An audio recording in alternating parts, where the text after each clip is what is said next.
There, I hit the record button. How's that work? I'm feeling much better now. All right, Ray, we're back. We've got a lot of folks that are enjoying the content we're putting out, really like learning the ins and outs of the car dealership and how people can take advantage of the current situation if they can or should, and things like that. And I've got an interesting topic here today for you. Okay. Okay. Okay.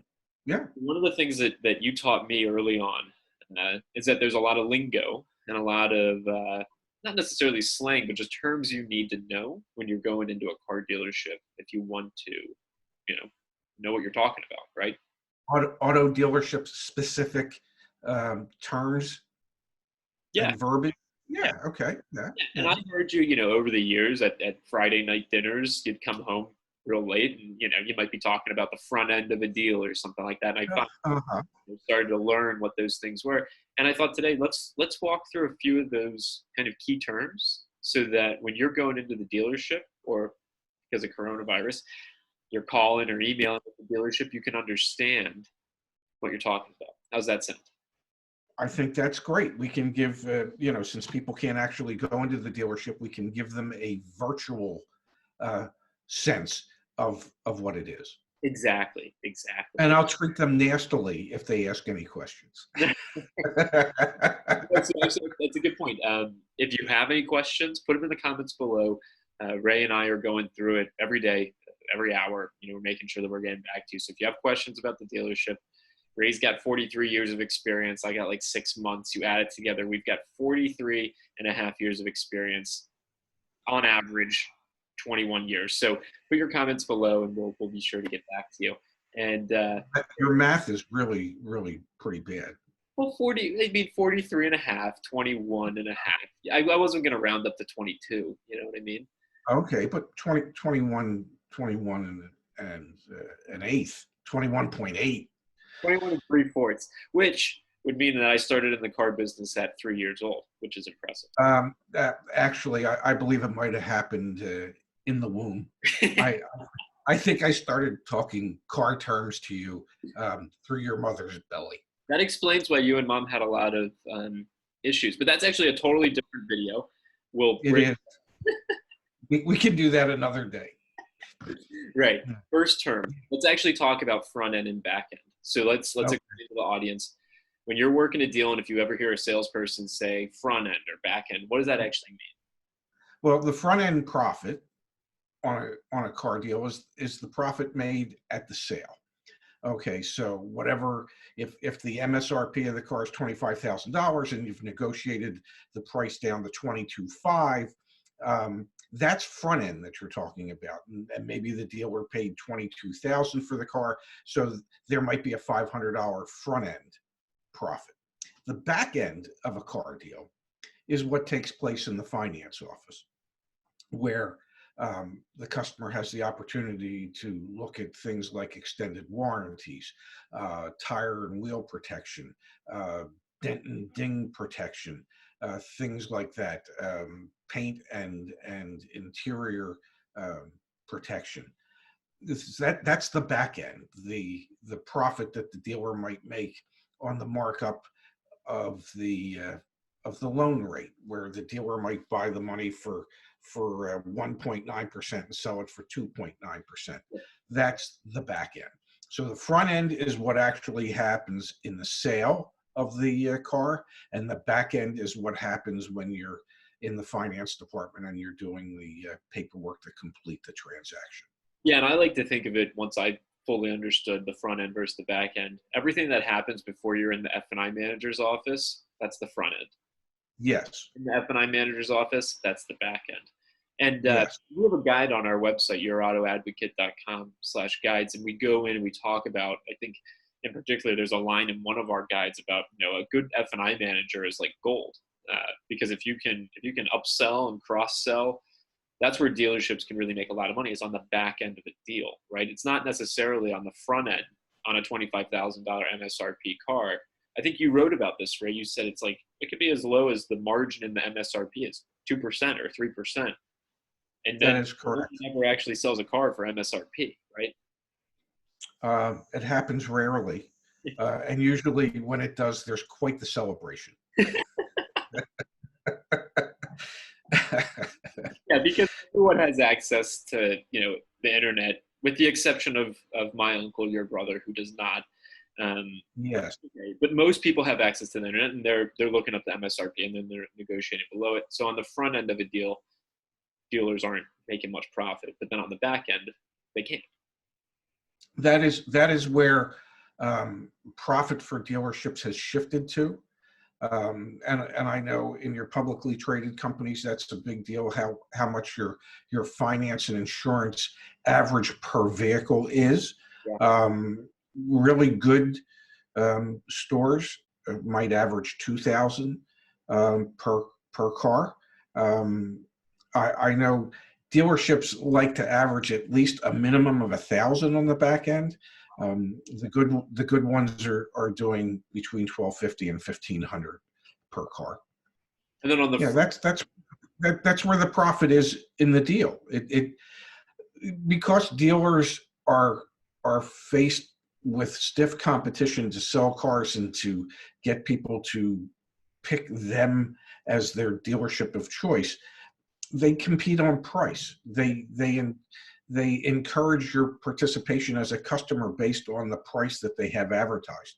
One of the things that you're finding out is that oftentimes the prices that are advertised on the internet are ridiculously low for a particular model. And they're ridiculously low because, well, they include every incentive known to man that you're not going to qualify for. Plus, they've excluded the destination and handling charges that usually run somewhere between $995 and $1,495. So that they utilize a real cheap looking price to get you to consider that dealership, and then once you start having conversation, you'll learn that, well, that's not really the price. Also, that takes me to really the third term that I wanted to bring up, which is destination charges. What the heck are they? Why are they Yes. the price of the car so much more than it was before? And can I negotiate a destination charge or a destination fee? No, the destination charge is the charge that the manufacturer has come up with to get the car from where it was manufactured to the dealerships. Obviously, they cost average, because if, let's say, you're selling General Motors products in Michigan, and I don't know, the plant is 2 miles from your dealership, $995 seems like a lot of money in destination charges. But to get that same car to a dealer in San Diego, it might really cost $1,200, but because they cost average, it's $995. Yeah.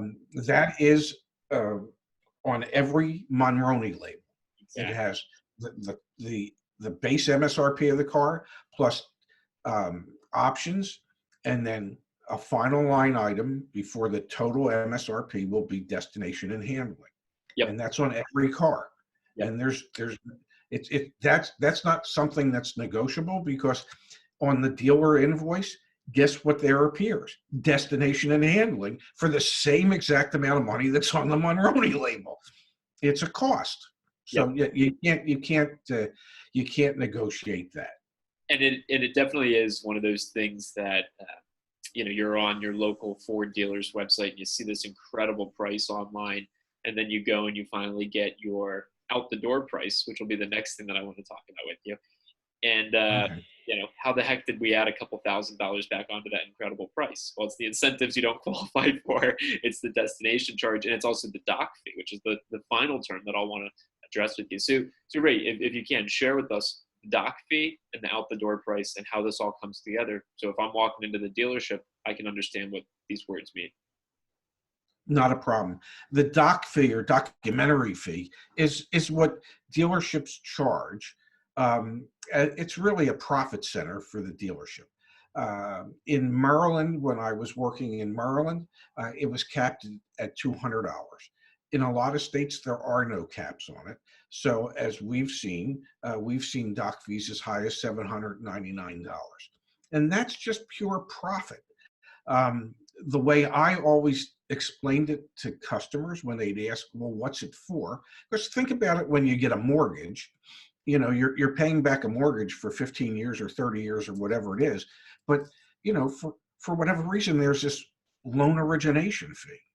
Well, it's not like the bank's not making, I don't know, a lot of money over those 15 or 30 years, but they still feel compelled to charge you a loan origination fee. A doc fee is similar to that. It's a profit center, and it's money that's brought in to pay for non-revenue producing employees in the dealership. One caveat there It's, with the mentioned is, yes. unlike the loan origination fee, you can have a doc fee on a cash transaction, right? Doc fee is going to be there no matter what. Oh, a doc fee is there no matter what. Exactly. Yeah. Yeah, a doc fee is a doc fee. Yeah. But dealers for years used to always say, well, it's what we charge to be able to do your motor vehicle work for you. No problem. I'll do my own. So then they learned that's not a good thing to say. So we have to describe it as something other than that. And what I settled on was, and truth be told, it really is a way for us to cover the expense of our non-revenue producing employees, because dealerships have many more of those than revenue producing employees. Yeah. I was working a deal yesterday for a client of ours out in California. And I've been working with a bunch of dealers in Georgia recently and in Florida.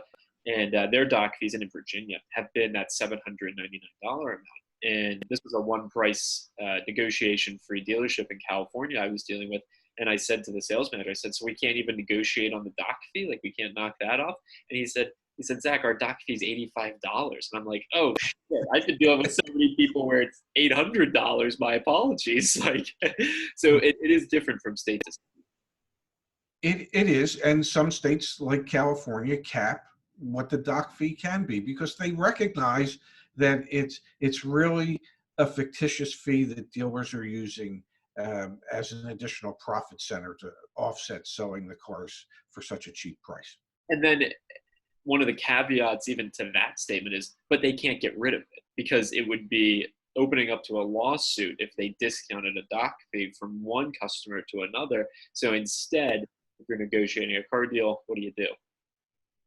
Well, you can get them to discount the doc fee. You can't get them to waive the doc fee. Two differences. That's a big difference. If you ask them to waive it, they won't, because if they waive it for you, then they have to waive it for everybody. So it's a case of it's discriminatory to waive it for some and not for others. But what they might be willing to do, depending upon how deep they are into their profit on a car deal, they might be willing to discount the car the equal amount to what the doc fee is that they charge. The doc fee, however, will remain on all the paperwork at whatever the amount is. You'll still see it, but the selling price might be reduced by an equal amount.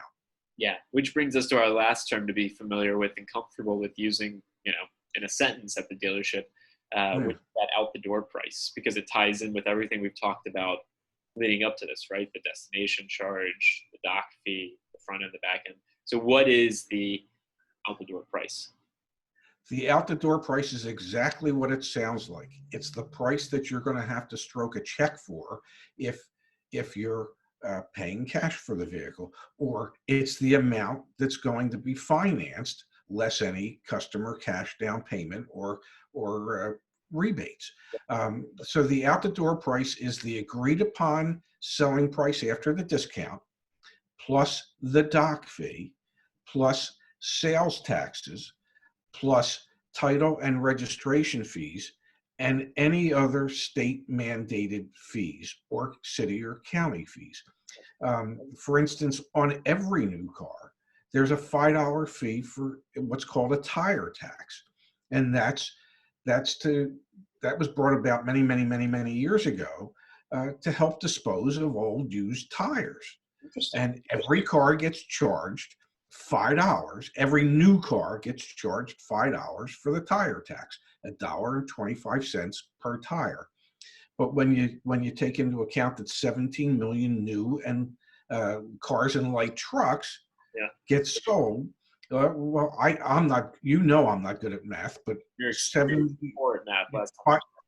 Yeah, And you, $5 times 17 million is a lot. Last time I checked, yeah, so it adds up to a lot of money. But that's one of the fees that you'll see listed, and it'll be broken down. And they have to break down all the fees for you on the buyer's order or the sales agreement. But the out the door number includes all of the fees yeah, broken out so that you know exactly what you're paying for the car on yeah. a total basis. Yeah, and when we work with dealers for our clients at your auto advocate, I mean that's what we're asking for. Just give us clarity on what the out the door price is going to be, or sometimes you'll hear it referred to as the on the road price, is what you've told me. Yes, Well, so those are those two phrases mean the same thing. they're different but the same. Exactly, exactly. Yes, Yeah. yeah, Yeah, walking into a dealership is pretty intimidating, and now when people are engaging over the phone or online, it's still really. I mean, we get comments on our videos where people say, "What should I do? Thinking about the car dealership makes me feel sick or makes me want to run for the hills." I don't blame them because there's a lot of ambiguity around how things work, and some of this language and terms, it's tricky to even know what's being discussed. yeah. It's a loan, like you were talking about. The first time you finance a home and you get a mortgage. It's intimidating. You sign all that paperwork. You know, you might not have clarity on every single thing that you're doing, but you've got at least your real estate agent telling you you're doing the right thing. In my case, I had you there to help make sure I was doing the right thing. Doesn't make it necessarily feel any easier, but it gives you a little bit of confidence. And when you buy a car, you don't have your real estate agent. I was always lucky to have you there to help me understand these things. But for a lot of people, these videos might be the best information they get to feel confident. And I do understand that it's intimidating to walk into an automobile dealership, and I can tell you, it was intimidating for me my first month in the business, and then I learned to become comfortable with it, and it's no longer intimidating for me. But I really do understand uh, customers' perspective because I've tried to look at it a little differently and tried and I tried to figure out what it is that the customer's seeing and what it is that might seem uncomfortable for the customer. And I would always try to address that. Um, I remember one of the things that I used to tell customers when I was very young in the car business, that there's three truisms of the car business. And Okay. I would tell customers this very early on after meeting them. Looking at is always more than what you want it to be. Two, the amount that we're going to offer you for your trade-in is always less than you were hoping to get. Yeah. And three, either you or somebody you know has been screwed by a car dealer. All three of those are true. And that's all I have to overcome. And so I would tell that to people right at my introduction, and then I'd stick out my hand and say, "And my name's Ray Shefska. How can I help?" But the customer understood that I understood Yeah. what they were concerned with, Yeah. and all three of those statements are true. Definitely. And Yeah.